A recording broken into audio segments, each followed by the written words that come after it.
There was a really disturbing moment earlier. I'm going to play the president's response to a question about a 17-year-old sort of self-anointed vigilante who is facing murder charges for allegedly shooting and killing two people at a Kenosha protest. This is what the president had to say.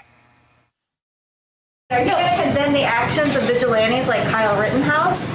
We're looking at all of it. That was an interesting situation. You saw the same tape as I saw. And he was trying to get away from them, I guess, it looks like. And he fell. And then they very violently attacked him. And it was something that we're looking at right now, and it's under investigation. But I guess he was in very big trouble. He would have been. He probably would have been killed. But it's under investigation. What does it do when the president justifies an extrajudicial killing by one of his supporters? Well, first of all, it's not under investigation. He's been charged with murder. He has the right to protest that charge, but this isn't an investigation that is awaiting a charge. He has been charged with murder. And what the president is doing is to, frankly, send a clear message to others that might bring guns to protests, that would drive their cars into very volatile places like the streets of Portland. He's sending a message of encouragement. Why? Because to your earlier point, he wants more chaos. He wants more unrest. He wants more violence. Because he is backed into a corner, he saw the polls showing that he was down by 10 to 15 points, and he played the only card he had left. He was, kind of like the bank robber who's in a corner of the building surrounded by police, and his only play is to blow the building up and hope in the chaos that he can escape. Well, this president isn't going to escape because people aren't just going to buy this crazy argument that he's making, that he is not to blame for anything that's happening in this nation. He wants to go to Kenosha not to heal, but to try to stir that place up. And I think Joe Biden did a great job today of calling a spade a spade. I don't think the president gets away with this ridiculous attempt at a Jedi mind trick. I want to ask you about a tweet you had in a moment, but just one more question on this.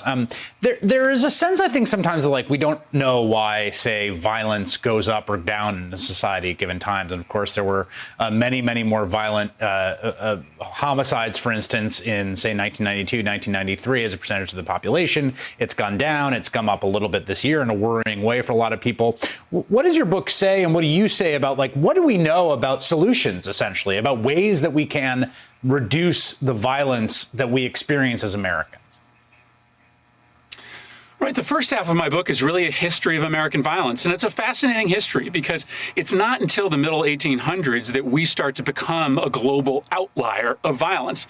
And that occurs at that point in American history for three reasons. One, the expansion of our enslaved population. As the cotton gin was invented and we had more slaves in this country, we needed more violence to try to keep the economic order in place. Also because of new waves of immigrants who contested for space in a growing economy.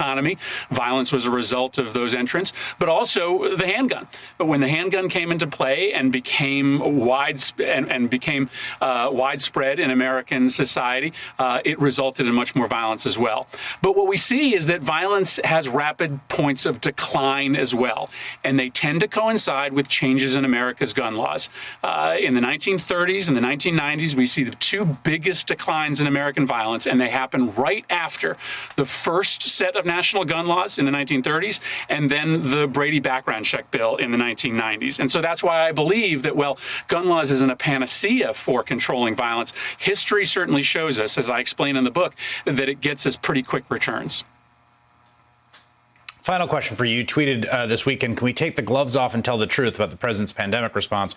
Trump is deliberately killing people. He holds rallies when people get infected. On Thursday, no social distancing or masks, sending a clear message the CDC should be ignored. His plan is to kill people. Let's just say it. You stand by that? I do stand by that. I know that sounds harsh, but this is a president who knew exactly what he was doing. He knew by refusing to socially distance people at his convention, by refusing to let them wear masks, or at least not requiring masks, that he was sending a clear message to all of his followers that those things aren't worthwhile.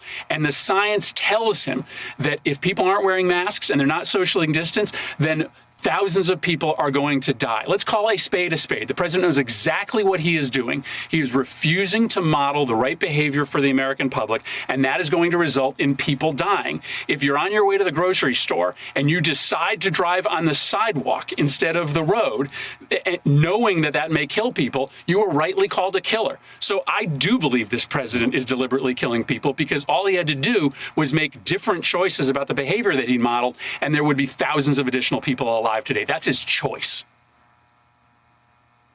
Senator Chris Murphy of Connecticut. He has that new book that is out, The Violence Inside Us, and it is out tomorrow. I'm going to check it out. You should as well. Thank you, Senator.